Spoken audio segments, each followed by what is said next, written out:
జ్యోతే కదా రాసింది. Financial emergency వచ్చేసింది, రాష్ట్రంలో దొంగతనంగా బోల్డ్ అంత డబ్బులు తీసేసుకున్నారు అప్పులు, అందుకని చెప్పేసి కేంద్ర ఆర్థిక శాఖ వచ్చేసారు అధికారులు, హైదరాబాద్లో ఇదే అమరావతిలో దిగేశారు, ఎల్లుండి వచ్చేసేసి తీసుకోబోతున్నారు. భారతదేశ చరిత్రలో ఒక కేంద్ర ప్రభుత్వం జోక్యం చేసుకుని ఒక రాష్ట్ర ప్రభుత్వపు ఆర్థిక అధికారాలు తీసుకోబోతున్న మొట్టమొదటి కేసు అని చెప్పి రాయలేదా జ్యోతి?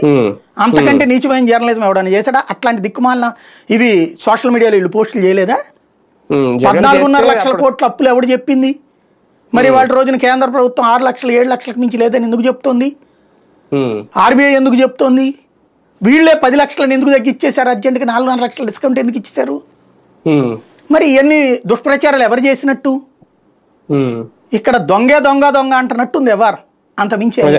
అప్పుడు జగన్ చేస్తే తుగ్లక్ పాలన పెద్ద పెద్ద హెడ్డింగ్లు పెట్టి వార్తలు రాశారు. ఇప్పుడు ఇన్ని నిర్ణయాలు తీసుకుంటున్నా చట్టబద్ధంగా దానికి మళ్ళీ చట్టాలు కూడా చేస్తున్నారు. మరి దీన్ని ఇంకా ఎవరు ప్రశ్నించాలి, ఎవరిని ప్రశ్నిస్తారు? సరే, ఇదే టైంలో ఫైనల్ గా ఒకసారి అంటే జిఎస్టికి సంబంధించి ఇప్పుడు మోడీ తీసుకున్న ఒక రకంగా అందరికీ ఆమోదయోగ్యమే, చాలా మంచిదే ఇది. కాకపోతే ప్రతిపక్షాలకు సైతం ఒక ఛాన్స్ ఇవ్వకుండా, ఎందుకంటే మామూలుగా ఏ నిర్ణయం తీసుకున్నా ప్రతిపక్షాలు విమర్శించడానికి ఒక అవకాశం ఉంటుంది. ఇప్పుడు దీని మీద విమర్శిస్తే సామాన్య నుంచి వ్యతిరేకత వస్తుంది.